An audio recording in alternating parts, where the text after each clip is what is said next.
The other thing too is that if the client calls us, we'd never charge them for it.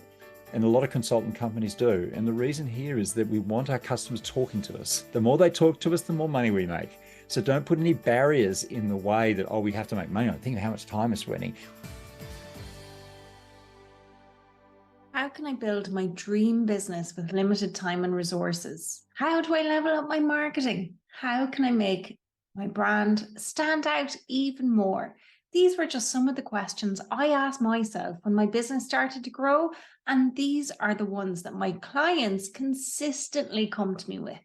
Well, maybe they don't outright tell me that they have 7 or 8 figure ambitions, but after a while, once we get to know one another, that's exactly where they're at too. I'm Deirdre Martin, the host of the Master Your Business podcast, which is a live workshop style branding, marketing, and customer experience podcast. And if you've been asking yourself any of those questions, this is the show for you. You'll learn actionable step-by-step tips that help businesses like yours gain clarity and illuminate your path to business success. This show brings you branding and marketing tips, social media strategies, customer experience trends and insights, sales strategies, business and mindset hacks, and inspirational and authentic entrepreneurship stories to help you master your dream business and much more. I'll share tangible, actionable, no fluff advice that I use to accelerate my business success, how I went from being a bank manager, loaning out 6 and 7 figure sums and helping people invest that amount of money too, to helping people make that amount of money instead. I'll share how I became an industry thought leader in marketing and customer experience using digital courses, keynote speaking, and co-authoring a #1 bestseller, all within my first year of business. I learned a lot since I started my business, but I learned even more beforehand. Along with sharing my best kept secrets, you will find the show to be filled with interviews with industry experts who share their secrets to ensure you are seen, heard, and hired by your ideal clients. With a growing number of subscribers and downloads, it's your turn to hear from the experts in the Master Your Business podcast. Get motivated and empowered to tackle your most significant challenges along your path to your version of business success. Welcome back to the Master Your Business podcast, the show that brings you the brightest ideas and the most engaging conversations in the most delightful way possible.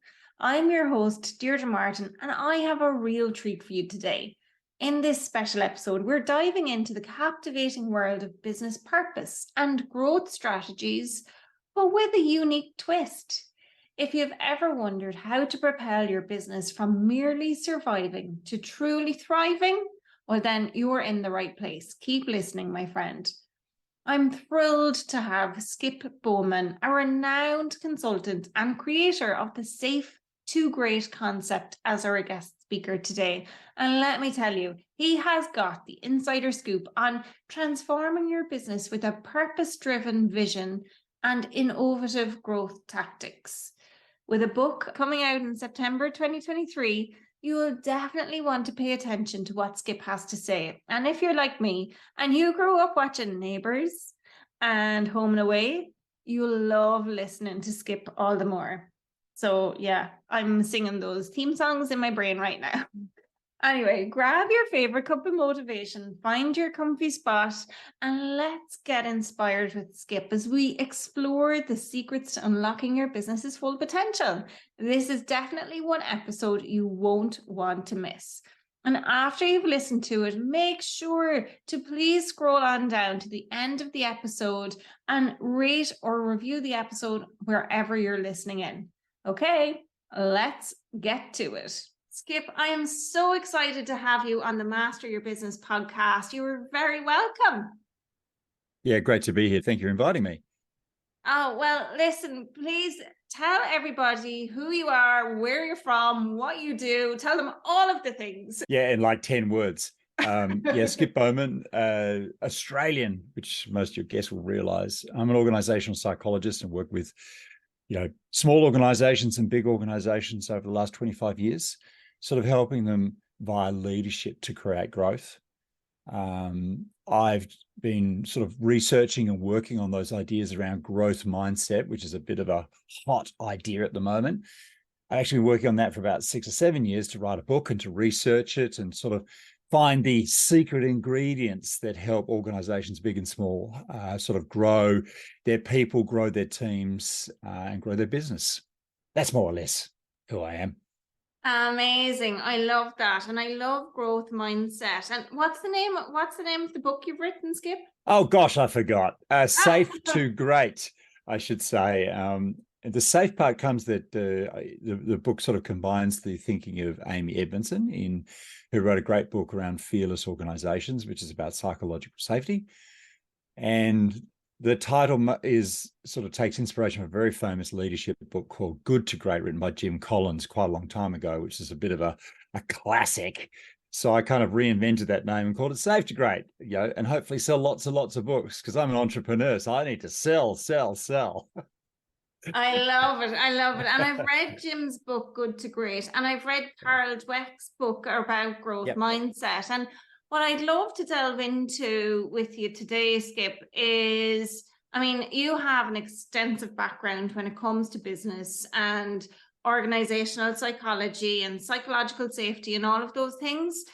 But really fundamentally, in terms of business and business growth and where things stem from, comes back to that all important why and why a business exists and why it's important. Can you talk to us about that purpose and things from that side, Skip? Yeah, crucial to any business is purpose and vision. It's a lot about how do you sort of like align and bring the people together in your business, but likewise, how do you mobilize and find resources and help outside of your business? It kind of goes both ways. A lot of people don't really think about it like that. A lot of visions become very internally oriented. We want to be the best printing company or the best marketing company. But if you want to really build a network, you have to have a vision and purpose that is somewhat bigger than that. So other people can say, hey, I'd like to help you with that. And that's what we're seeing, this trend to sort of like, more what I call ecosystem thinking. In other words, you're building visions and purposes, even in small businesses, that somehow make people want to put their hand up and say, I want to work there, I want to buy there, I want to sell my products, I want to support that business in some way, shape, or form. And I think entrepreneurs thinking in that way, whether we call it community centric, can really tap into both locally but potentially globally a complete different tribe, a different audience, that kind of thing. Small or big, it's the same thing. So I think vision is super important in that process. Oh my gosh, I love the term community centric. I've never actually heard that said before. Customer centric, yes. People centric, yes, but community centric, no. And I love that because that encompasses everyone, right? Yeah, I suppose there are some marketing books about find your tribe. Mm-hmm.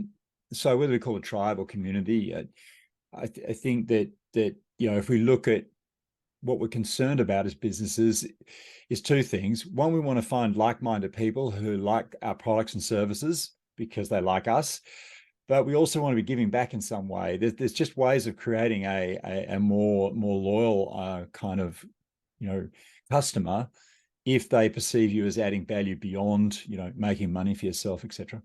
And that's really important. I think a great example of that recently was the founder of Patagonia. Have you heard the story about that? Yeah. Yes, I have mentioned in my book. It's a very super really good example. I Yeah. mean, in terms of sort of setting the way. I mean, no company has quite taken the steps that they have taken to sort of like turn everything around. I mean, they don't even try to sell new clothing because they believe you should recycle or reuse, etc. Led the way in all sorts of ways of sort of understanding how businesses should be, not just financially focused. In other words, they're what's called a B company. So they sort of like are set up in ways that make goals like, caring for the environment, caring for communities, are not just nice to have, but are actually parts of how the company assesses its performance. That's what makes Patagonia and all these other types of big companies very unusual, because normally companies are only measured on financial success. So that's, in fact, their responsibility. But here we're starting to see companies breaking free of that and saying, well, we want to be held accountable in just the same way to a whole series of other issues, whether it be to people or to the planet, etc. That's cool. It's a great example, and nice clothes, and haven't they saved a forest or something like that? I mean, it is quite inspiring. I don't know whether all of us can live up to that, but I think we can aspire to some of the ideas there. There's also good commercial principles. Again, they've found their tribe. You know, they sell something to someone who digs that. And I really think that's an entrepreneur's always looking for. Who is it I'm selling to, and how am I connecting deeper to that person beyond the products and services, but in ways that are meaningful, that have values in them? Because we are what we buy. We are who we do business with. That's the kind of the world that we operate in. So I think Patagonia really grasped that, and I mean, has led the way for quite some time and continues to inspire. Cool example. Absolutely. Yeah, it's a great example. And it's one that I share often when I'm talking about purpose. And I suppose just to come back to that part with, it's something that we can aspire to do or become with our businesses, but where should we start, Skip? Well, I mean, in my own business, some years ago, and I'm in a consulting business, I sort of started to rethink that a bit.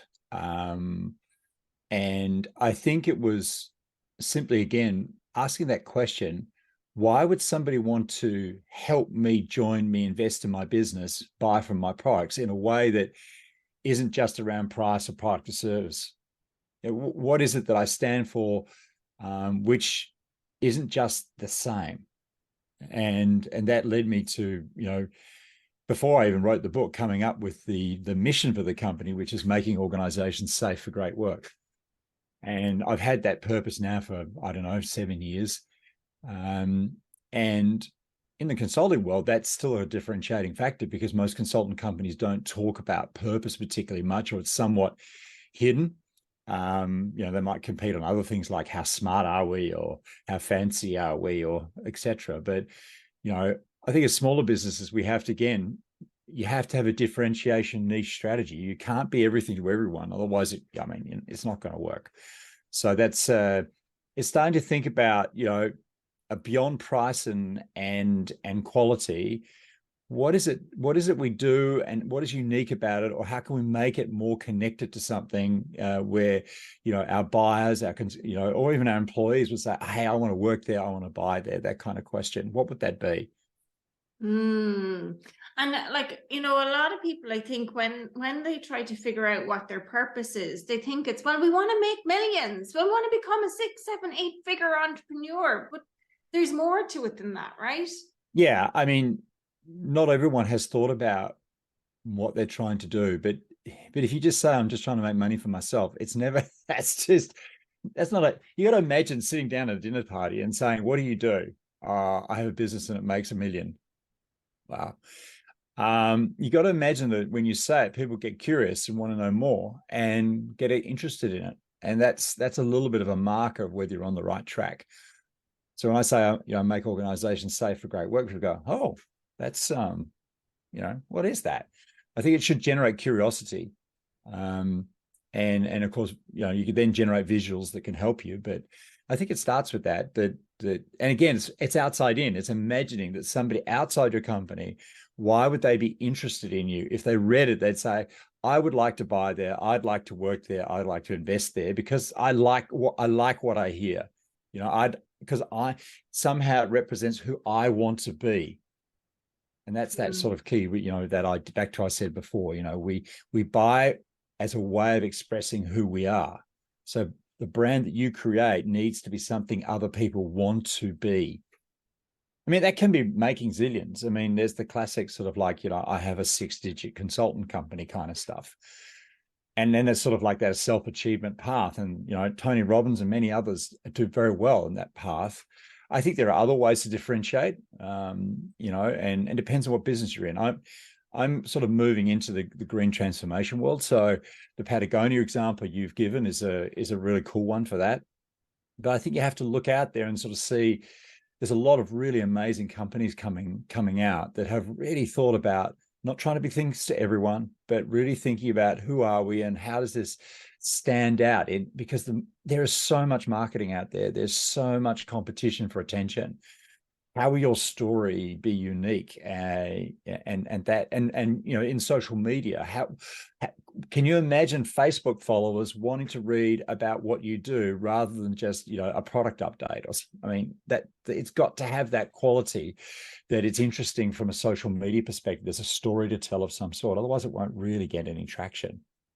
Yeah, that makes complete and utter sense. And again, it comes back to that authenticity part and being relatable that I'm always talking about in my social media, right? And one of the things there that actually really, really resonated with me is that we buy as a way of expressing who we are, which again is comes back to our authenticity piece. Imagine somebody who's a business owner, Skip, and now they're perhaps at the stage where they're starting to hire somebody, and you know, in terms of a growth mindset where they've been doing everything themselves, what sort of tips could you give them in terms of maybe creating that psychological safety, that organizational structure and design? Well, I think the hardest part for most entrepreneurs is having a bit of space to think about not just this great idea and that passion that they bring to the business, but starting to think a little bit about how they're creating the space for somebody else to follow. There's a really famous video called The Crazy Dancer, which talks about, you know, if you want to create a movement, you know, you've got to make it easy to be easy to follow. And in fact, it's not actually about you. It's being about realizing that the people, the one or two people that you've joined your company recently, if you're only a very small company,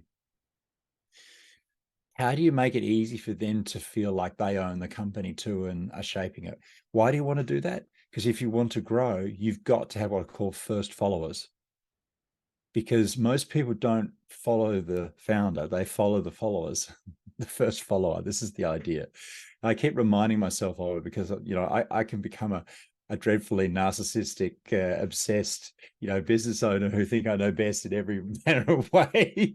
But the reality is that I can't grow my business that way, and I've continually fallen into that trap. And I'm sort of building distributors at the moment, and the thought really crosses my mind constantly. Yes, I may not want to do it that way. It may not be the, you know, what I had in mind, but the point is they are the first followers. And if they're excited and feel enabled and feel there's an opportunity for them to contribute, that's the only thing that really matters. Now, of course, we don't want them to, you know, make lots of errors, but the reality is if you're too difficult to follow, you'll never grow your business. So how can And you make yourself easier to follow? it's typically by starting to imagine that, I mean, if you're calling all the shots, if you're doing most of the work, you just got to try and shift that. That's where I think having somebody to either inside the company, outside the company, to give you that sort of like sparring, that coaching, mentoring can help. But it's really about constantly, and I say it to myself constantly when I'm meeting my distributors or partners, is saying, Skip, it's about them. It's about their ideas. If I overwhelm them, they won't be interested. Nobody wants to write a book where everything's written. You know, it's not interesting. Everyone wants to write their own story as it is. So you have to sort of say, okay, what do you want to do with this business? Where do you want to go? You know, if you don't necessarily have to give them equity, but you have to think about it, that it's equity in an emotional sense, that they have some sort of emotional equity in the business, and what would that look like? And that can help guide the conversations that you need to have with people. And rather than just talk tactics all the time, is to sit down and say, well, look, once a quarter, is you're saying, well, hey, Deirdre, how you doing? You know, I want to talk a little bit today about, you know, how you know, what's going on around you? Where do you feel that, you know, where would you take this business? If you're the owner of this business, where would you go with it? What kind of ideas would you have? I mean, Yeah. even big businesses are doing it. Even big businesses doing it. The Body Shop has a youth council, 10 people that advise the board. And the idea here is to build equity, you know, so get emotional idea commitment equity of some sort. And I think that's something you need to consider. Because otherwise you just tell people what to do, because that's what founders do. I love that. And have you read the books by Howard Schultz about Starbucks? Have you ever read those books? Yeah. It's a wonderful book. They're great. Yeah. There's great stories in there about, hiring people who are better than you, which I think probably lends to that as well. It's like not hiring for where your business is at now, it's hiring for where your business wants to get to. And I think in terms of equity, it's, for me, and that's kind of what's springing to mind as you're talking about that. It's hiring people for the future, but giving them enough love or equity in some way where they feel they want to bring the company to that future vision. So, when hiring Yeah. and you're looking for those great followers, Skip, like where do you recommend that people start? What are the sort of characteristics they need to get clear on to look out for when they're interviewing or trying to attract those followers? What's the starting point? Well, first you got to make yourself followable. And that is a bit of work, I would encourage. As I said, great people who could be, really contribute to your business, you could be scaring them off, which a lot of entrepreneurs do. So you have to do a little bit of work on yourself and think about, instead of thinking about why is the candidate good enough for you, is are you good enough for the candidate? I think there is that thinking that needs to turn it around quite a bit, because the great candidates, why would they want to go into a small business? Because, it's high risk. They prefer the corporate job, or they prefer something safer. They're going to take a risk with you, right? So, I think you have to turn around a bit. Not that they should run the show, but you have to ask that question, how could this be attractive to them? How can we make this work? Those kinds of things. And then, of course, if you've got your purpose right, it does help, because you're then saying, well, this is what we stand for. This is what this is about. Do you want to come and work with us because it's cool to do what we do? Then it becomes a little easier. Again, if we're going to recruit through social media, the various platforms, it's a bit easier that you've already started to establish a followership that's interested in, who you are and what you do, as opposed to, oh, it's just another job. Because you don't want to compete on money and stuff like that. You just don't want to be in that territory. And people Yeah. stay because the purpose is cool, and they have good relationships. That's the only thing that really keeps them. Because we can never compete salary wise with the larger organizations anyway. So, it's good. We've got to have something else to offer. So it's not, I don't know how specific that is, but I think certainly thinking about who you are and would you work for you, thinking really hard about, presenting, your purpose and cause, what you're trying to achieve with things, and how this is a different company. And then you need to work on your relationships. I mean, when people join the company, they need to feel that what you told them about the company is what actually happens. And sometimes that's also where an external, board or people outside your company might be able to advise you on, or give you that feedback to say, how much fun, how cool is it working for your company? Or is it just like, as dull and boring as it working for a corporate? That's so interesting. And it's a little bit like a customer journey, but an employee journey in terms of how you make them feel when they come on board. So have you got any tips on that, Skip? Because you're really talking my language now. Yeah. I mean, if we're talking about an experience of some sort, yeah, it absolutely is. I mean, whether it's a customer experience or whether it's an employee experience, here we're getting back to that. The issue is, how do you deliver it? If a lot of it's to do with behavior, or, the touch and feel that your service has, right, then you probably need some what are called heuristics. You need things in your head that you can say to yourself to remind yourself, okay, what are we trying to do here? I have it with customers who might contact us and be a bit difficult. And I say, the one thing we got lots of is love. Let's just give them some love. Just give them love. The only thing that matters, because the cost of trying to find a new customer is horrific for an entrepreneur. Don't even want to go down that path. So give them some love, even though you're taking stick, you've got to do it that way. Another one for me might be is that with the customer, I'm saying is that it's my job to build trust, not the other way around. In the sense that I have to invest in you trusting me. And that's why it usually takes quite a few months or even longer for me to build new customers.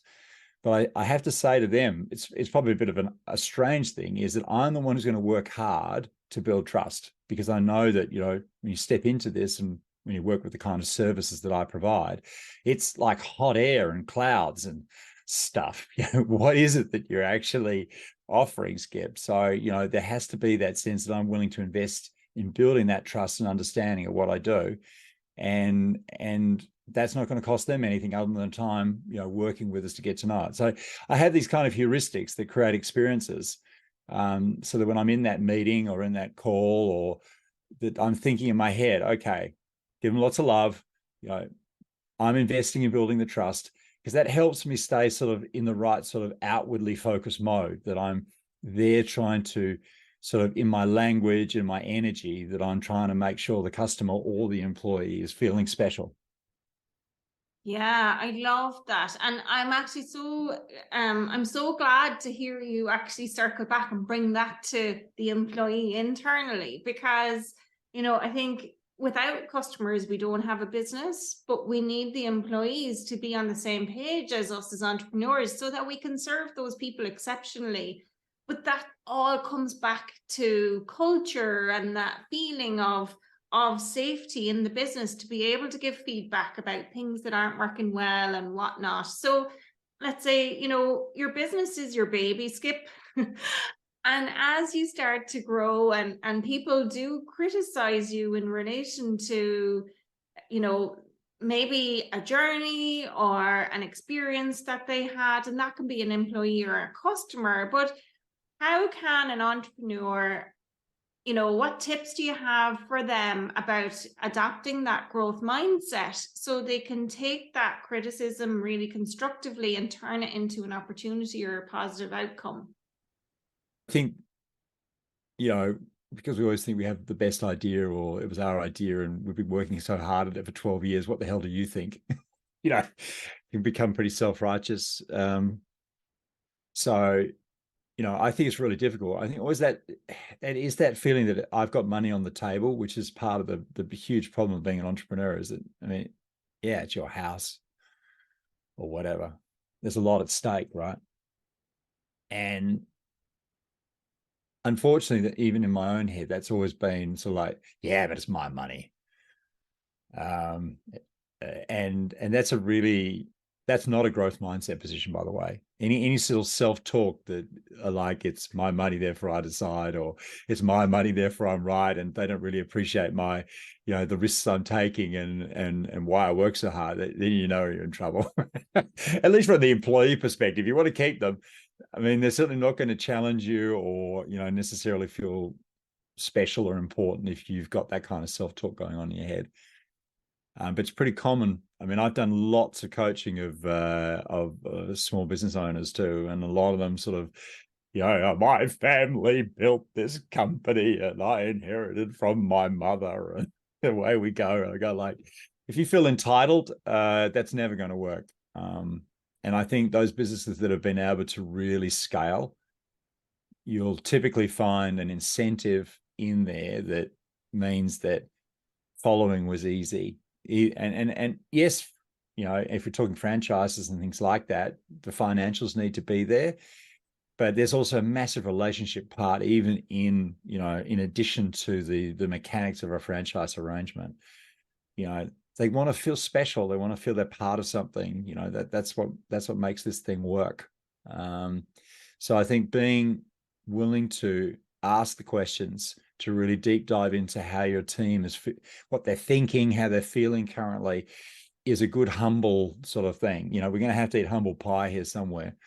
It's one of the hardest things for these owners to do, but otherwise you eat it later, and a good employee buggers off, as they say where I come from, or really isn't performing well, and then you wonder, why did that work? Well, we become so obsessed with what we're doing, we think that that's the only thing that matters. And that's a really tough battle. And that's, again, having somebody outside maybe pulling your socks up in my case, it's my wife smacking me around at the dinner table saying, have you spoken to your team members today?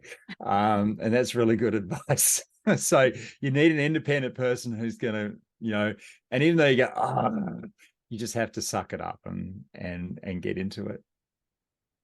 Cool, cool. I love that. Okay, Skip. So, the listeners to this show are really ambitious entrepreneurs. They're aspiring to make a lot of money, but also make a big impact, right? And I think that's really important because it does go beyond money.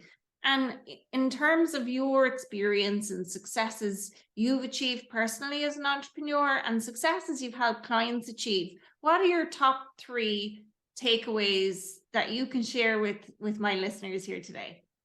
I never made it about the money. Yeah. And that may not be the right strategy, but it certainly can take something off the table, which make you greedy, but also make you, and in a sort of like a positive way, but on a negative way. It's like if you're going to lose something, you get really caught up with it. Sometimes you need to give stuff away. You need to, as I said, you need to invest to build trust. So greedy is not a great place to be. And if your sort of personal finances are in that space where you're counting every 5 cents, I don't know whether you're going to be fun to work with, to be honest. Because will you have the bandwidth to be able to create great followers in your business, great customer followers, have that sort of, that's hard to say. So I think you have to watch that one. I think one of the early mistakes I made too is that it's perhaps a little bit to do with followership, is sometimes also with IP, and I've generated a lot of IP in my business over the years. I was too early at, wanting to make money on the IP. And you need to think carefully about, if somebody says, oh, hey, we'd like to try this or work with this. And if you get too quickly saying, oh, don't, think really hard about what it is, is it really going to hurt you?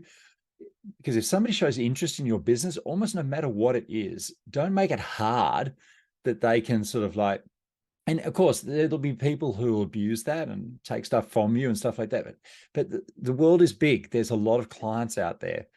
And so, you'll soon work out if a client is overusing, is abusing that, that the fact that you're generous, and then you can stop it. But the clients that really appreciate it, for example, we have a strategy that, for example, when we have a big project, we have a maximum price.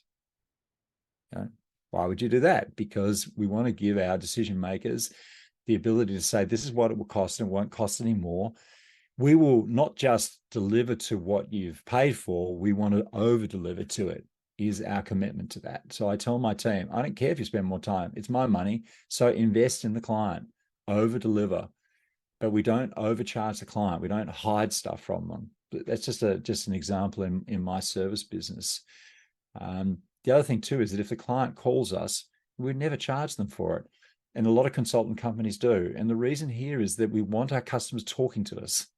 The more they talk to us, the more money we make. So don't put any barriers in the way that, oh, we have to make money. Think of how much time is spending. Well, think how much time it takes to find a new customer, dude. I mean, some people are just crazy. Customer service is your best sales pitch. I mean, don't even go there. I don't know how much a new customer costs me. I don't even want to think about it.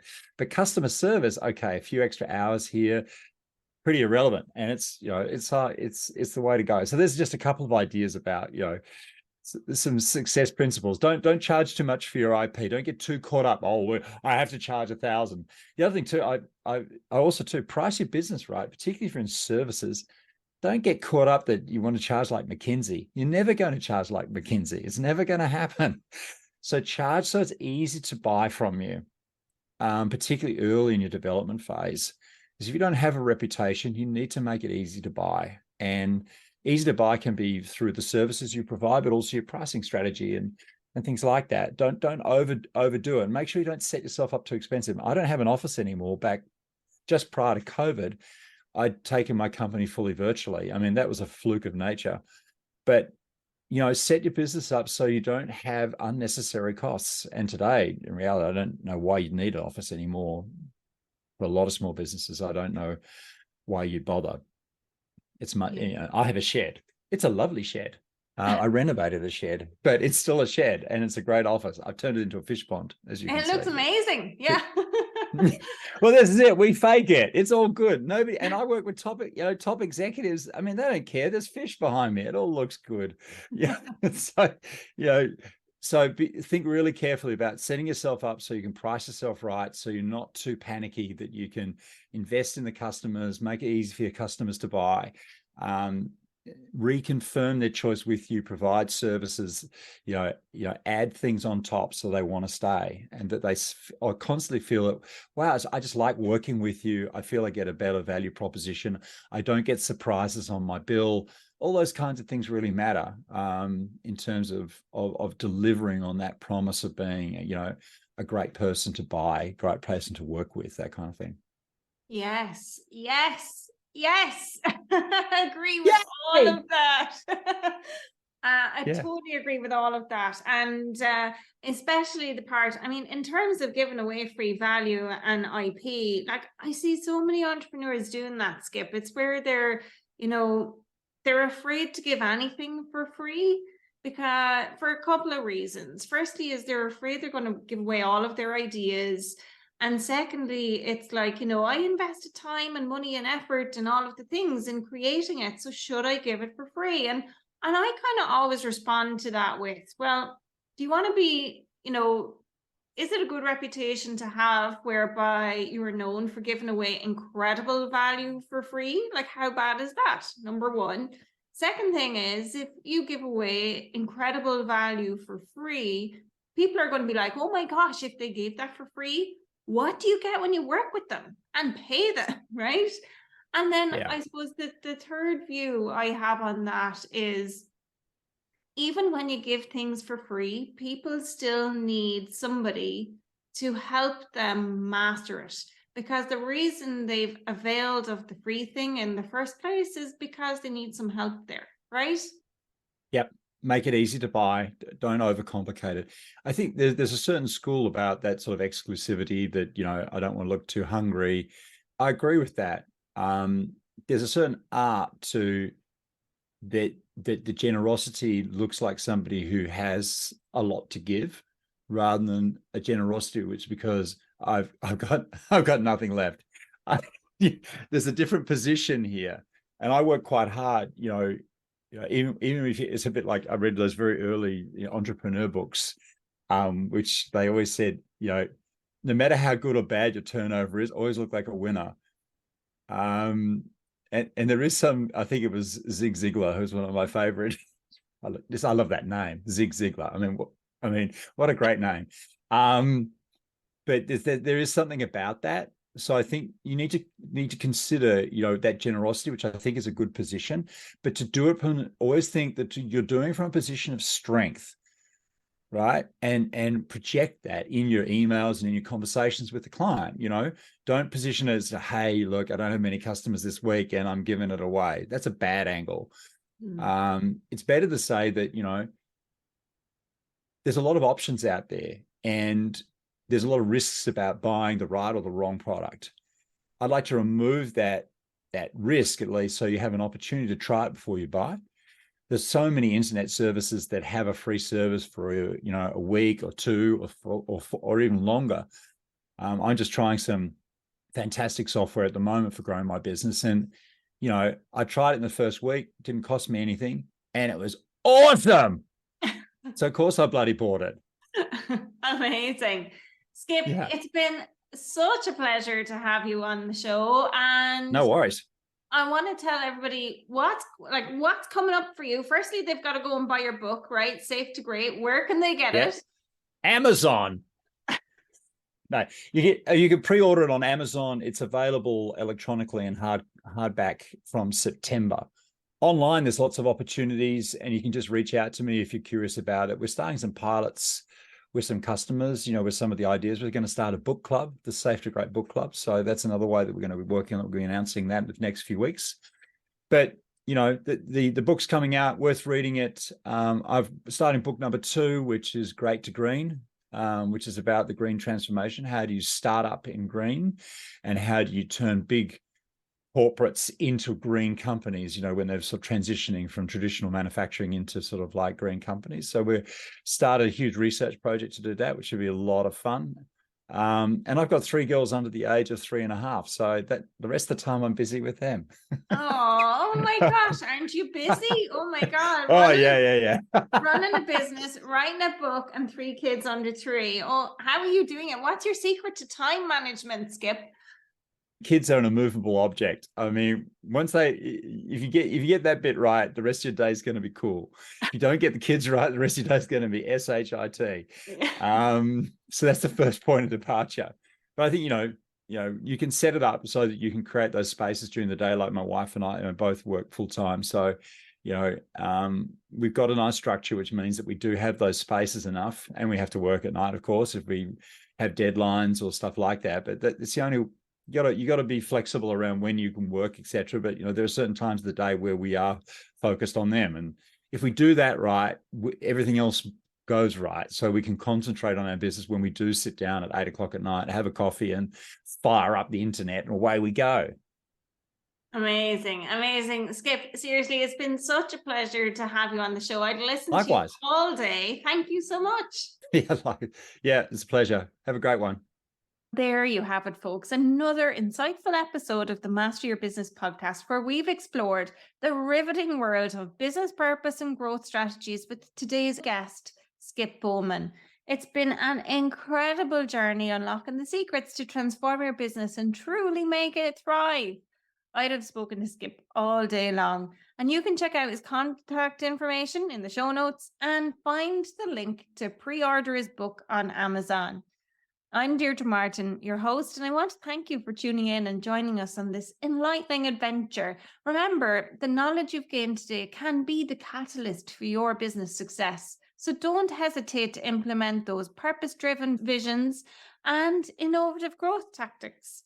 And again, please be sure to subscribe to the Master Your Business podcast for more invaluable insights, expert interviews, and actionable tips to keep leveling up your branding, marketing, and customer experience. We're here to help you illuminate your path to success and empower you to conquer your biggest challenges along the way.